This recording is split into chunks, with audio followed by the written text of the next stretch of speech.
cleared, and what was your reaction? I got cleared. It was a process, so it wasn't really like a set date. So I had to go through a whole process of when the scheduling and stuff like that. But when it was all said and done, I was super excited. I was back to playing football again, so that's all I ever asked. So, does that give you an appreciation for practicing? Just the way that it was for you last year. I approach practice a lot differently now. Last year made me appreciate practice more. Now I treat it like a art, like it's a perspective change. So like, you know how people do taekwondo and taijutsu. I think as football as like a art form or a lifestyle. So like, you go in, you do what you need to work on, and it's a lifestyle. So you kind of immerse yourself into football. You've been here 7 years now. Do the guys give you a hard time about being the first seventh-year player in Nebraska football history? Of course, yeah. So I get called Unc all the time. I get called old man all the time. I actually texted Deontay Williams a little while ago and said, I know how you feel now. So, like, just being, like, the older guy and going through all those generations, I get a lot of wisdom to share to the younger guys, and it's actually great. I like being the older guy, so it's fine. You knew near the end of last season that there was a potential for you to come back. Just what was your process like in trying to figure out what you wanted to do for this year?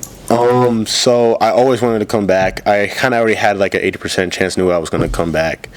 But like during that time we were in a bowl game and we were at the end of the season, so I really wasn't focused on what was happening next year. But when the season did end, Coach Will talked to me. The NCAA kind of proved it pretty quickly that I was coming back, so it wasn't really any hassle for me. How would you describe maybe the range of possibilities for how you could fit into the defense this next year? Yeah, I can. Since I've been here for a long time, played football for a long time, I'm a little vet, so I know a lot about football. They can plug me in anywhere, jack, field linebacker, boundary linebacker now. They can put me alone in the box. I mean, I've done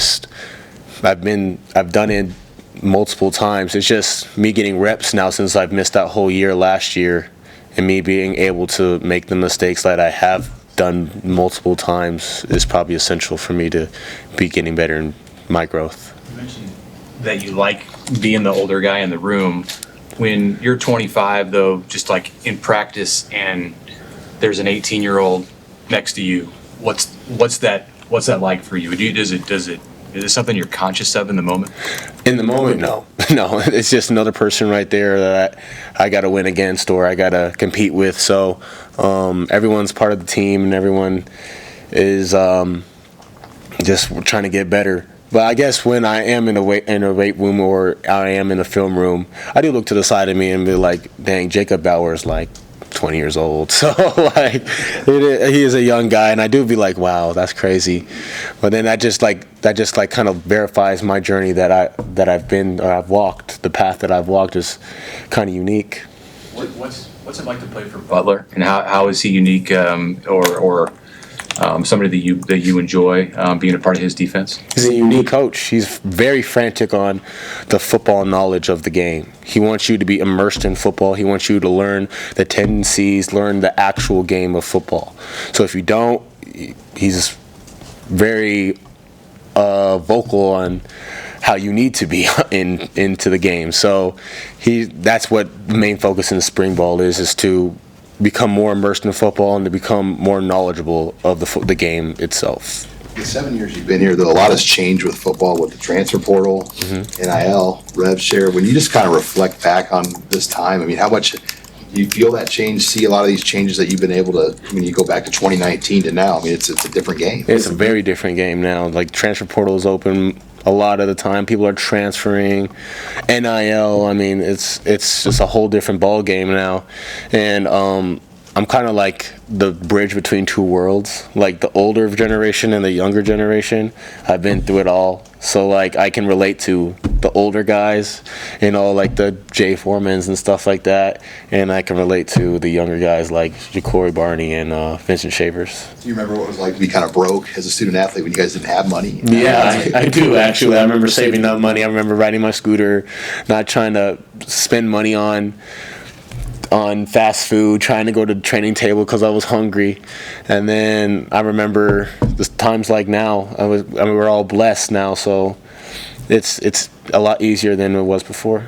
Back to last year for a second. Your coaches and your teammates gave you a lot of grace as you were recovering. Just how grateful are you for the patience that everybody had with you? Yeah, I'm extremely grateful because I think since my class and all the older guys I was with, they understand what I was going through, especially from the years in the past and all the stuff that I've been through. I'm extremely grateful for my teammates and all my friends that have left and are still here. You mentioned the portal. What's kind of your impression of some of the transfers that have come in, and are there some guys that have gotten your attention that can help pretty quickly? Yeah, they're meshing really well. Like, it's not even a skip beat has happened. Like, Mar Watson, he's doing really well. I mean, that's one name. I've worked with him all the time because he's a linebacker, obviously. So we're getting the chemistry right, but he can play. I can name you even more guys off the top of my head, but yeah, those guys they're playing really well. You weren't the only old head, so to speak, coming back. We just had one walk out of here with Deshaun. Just what's it like having him back in the defensive room? Oh, me and him go way back because I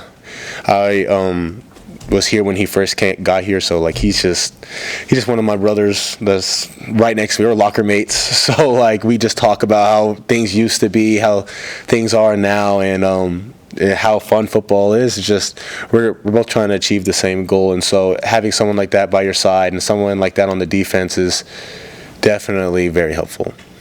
Last year before you had the blood clot reoccurrence, you seemed pretty set on, making the most out of last season. How do you keep the mindset to be positive when you've had that come back multiple times? Yeah, it's more like a confidence thing. So I was blessed to be able to be the blood clot not to be that severe. So just based on that, I knew that my path is a little different than everyone else's. I would obviously like to go to the next level, but even if my road is a little windier than most, I'm going to make it, and I'm going to achieve the goal that I set out to have since I was 6 years old. So if that means risking my life to play the game, I will do that.